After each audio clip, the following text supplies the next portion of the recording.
और इस समय प्रधानमंत्री नरेंद्र मोदी मन की बात कर रहे हैं। चलिए आपको सीधे लिए चलते हैं। मेरे प्यारे देशवासियों, नमस्कार। आप जानते हैं कि एक जरूरी कार्यक्रम के लिए मुझे अमेरिका जाना पड़ रहा है। तो मैंने सोचा कि अच्छा होगा कि अमेरिका जाने से पहले ही मैं मन की बात रिकॉर्ड कर दूं। सितंबर में जिस दिन मन की बात है, उसी तारीख को एक और महत्वपूर्ण दिन होता है। वैसे तो हम लोग बहुत सारे डेज याद रखते हैं, तरह तरह के डेज मनाते भी हैं। और अगर अपने घर में नौजवान बेटे बेटी हो, अगर उनको पूछोगे तो पूरे साल भर के कौन से डे कब आते हैं आपको पूरी सूची सुना देंगे। लेकिन एक और डे ऐसा है जो हम सबको याद रखना चाहिए। और ये डे ऐसा है जो भारत की परंपराओं से बहुत सुसंगत है। सदियों से जिस परंपराओं से हम जुड़े हैं, उससे जोड़ने वाला है। ये है वर्ल्ड रिवर डे, यानी विश्व नदी दिवस। हमारे यहाँ कहा गया है, पिबन्ति नद्यः स्वयमेव नाम्भः, अर्थात नदियां अपना जल खुद नहीं पीती, बल्कि परोपकार के लिए देती है। हमारे लिए नदियां एक भौतिक वस्तु नहीं है, हमारे लिए नदी एक जीवंत इकाई है। और तभी तो हम नदियों को माँ कहते हैं। हमारे कितने ही पर्व हो, त्योहार हो, उत्सव हो, उमंग हो, ये सभी हमारी इन माताओं की गोद में ही तो होते हैं।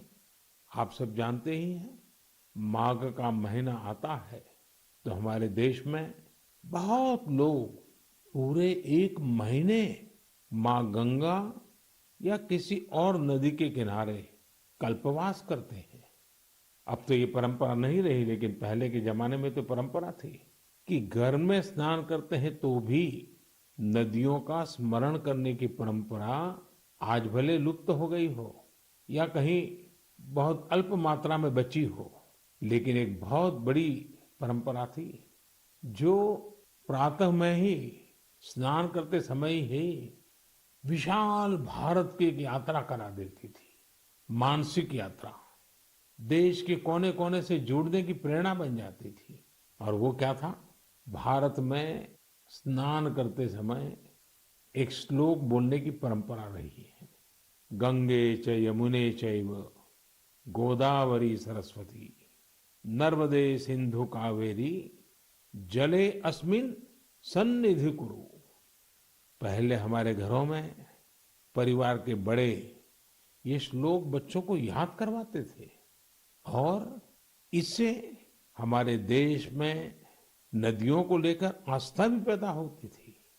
विशाल भारत का एक मानचित्र मन में अंकित हो जाता था। नदियों के प्रति जुड़ाव बनता था। जिस नदी को माँ के रूप में हम जानते हैं, देखते हैं, जीते हैं, उस नदी के प्रति एक आस्था का भाव पैदा होता था। एक संस्कार प्रक्रिया थी। साथियों, जब हमारे देश में नदियों की महिमा पर बात कर रहे हैं तो स्वाभाविक रूप से हर कोई एक प्रश्न उठाएगा और प्रश्न उठाने का हक भी है और इसका जवाब देना ये हमारी जिम्मेवारी भी है। कोई भी सवाल पूछेगा कि भाई आप नदी के इतने गीत गा रहे हो, नदी को माँ कह रहे हो, तो ये नदी प्रदूषित क्यों हो जाती है? हमारे शास्त्रों में तो नदियों में जरा सा प्रदूषण करने को भी गलत बताया गया है और हमारी परंपराएं भी ऐसी रही है। आप तो जानते हैं, हमारे हिंदुस्तान का जो पश्चिमी हिस्सा है, खास करके गुजरात और राजस्थान, वहाँ पानी की बहुत कमी है। कई बार अकाल पड़ता है और इसलिए वहाँ के समाज जीवन में एक नई परंपरा डेवलप हुई है। जैसे गुजरात में बारिश की शुरुआत होती है तो गुजरात में जल जीलनी एकादशी मनाते हैं। मतलब कि आज के युग में हम जिसको कहते हैं कैच द रेन, वो वही बात है कि जल के एक एक बिंदु को अपने में समेटना, जल जीलनी। उसी प्रकार से बारिश के बाद बिहार और पूरब के हिस्सों में छठ का महापर्व मनाया जाता है। मुझे उम्मीद है कि छठ पूजा को देखते हुए नदियों के किनारे घाटों की सफाई और मरम्मत की तैयारी शुरू कर दी गई होगी। हम नदियों की सफाई और उन्हें प्रदूषण से मुक्त करने का काम सबके प्रयास और सबके सहयोग से कर ही सकते हैं।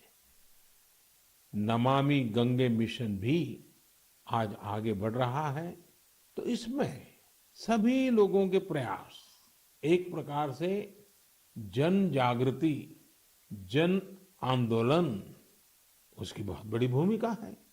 साथियों, जब नदी की बात हो रही है, माँ गंगा की बात हो रही है, तो एक और बात की और भी आपका ध्यान आकर्षित करने का मन करता है। बात जब नमामि गंगे की हो रही है, तो जरूर एक बात पर आपका ध्यान गया होगा और हमारे नौजवानों का तो पक्का गया होगा। आजकल एक विशेष ई ऑक्शन, ई नीलामी चल रही है। ये इलेक्ट्रॉनिक नीलामी उन उपहारों की हो रही है जो मुझे समय समय पर लोगों ने दिए हैं। इस नीलामी से जो पैसा आएगा वो नमामि गंगे अभियान के लिए ही समर्पित किया जाता है। आप जिस आत्मीय भावना के साथ मुझे उपहार देते हैं, उसी भावना को ये अभियान और मजबूत करता है। साथियों, देश भर में नदियों को पुनर्जीवित करने के लिए, पानी की स्वच्छता के लिए सरकार और समाज सेवी संगठन निरंतर कुछ न कुछ करते रहते हैं। आज से नहीं, दशकों से ये चलता रहता है। कुछ लोग तो ऐसे कामों के लिए अपने आप को समर्पित कर चुके होते हैं और यही परंपरा, यही प्रयास, यही आस्था हमारी नदियों को बचाए हुए है। और हिंदुस्तान के किसी भी कोने से जब ऐसी खबरें मेरे कान पे आती हैं, ऐसे काम करने वालों के प्रति एक बड़ा आदर का भाव मेरे मन में जगता है और मेरा भी मन करता है कि वो बातें आपको बताऊं। आप देखिए, तमिलनाडु के वेल्लोर और तिरुवन्नामलाई जिले का एक उदाहरण देना चाहता हूँ। यहाँ एक नदी बहती है, नागा नदी। अब ये नागा नदी बरसों पहले सूख गई थी। इस वजह से वहां का जलस्तर भी बहुत नीचे चला गया था। लेकिन वहां की महिलाओं ने बीड़ा उठाया कि वो अपनी नदी को पुनर्जीवित करेगी। फिर क्या था, उन्होंने लोगों को जोड़ा, जन भागीदारी से नहरें खोदी, चेक डैम बनाए, रिचार्ज कुएं बनाए। आपको भी जानकर के खुशी होगी साथियों कि आज वो नदी पानी से भर गई है। और जब नदी पानी से भर जाती है ना, तो मन को इतना सुकून मिलता है। मैंने प्रत्यक्ष इसका अनुभव किया है। आप में से बहुत लोग जानते होंगे कि जिस साबरमती के तट पर महात्मा गांधी ने साबरमती आश्रम बनाया था, पिछले कुछ दशकों में ये साबरमती नदी सूख गई थी। साल में 6-8 महीने पानी नजर ही नहीं आता था। लेकिन नर्मदा नदी और साबरमती नदी को जोड़ दिया, तो अगर आज आप अहमदाबाद जाओगे तो साबरमती नदी का पानी ऐसा मन को प्रफुल्लित करता है। इसी तरह बहुत सारे काम, जैसे तमिलनाडु की हमारी ये बहनें कर रही हैं, देश के अलग अलग कोने में चल रहे हैं। मैं तो जानता हूँ कई हमारे धार्मिक परंपरा से जुड़े हुए संत हैं, गुरुजन हैं, वे भी अपनी आध्यात्मिक यात्रा के साथ साथ पानी के लिए, नदी के लिए बहुत कुछ कर रहे हैं। कई नदियों के किनारे पेड़ लगाने का अभियान चला रहे हैं, तो कहीं नदियों में बह रहे गंदे पानी को रोका जा रहा है। साथियों, वर्ल्ड रिवर डे जब आज मना रहे हैं, तो इस काम से समर्पित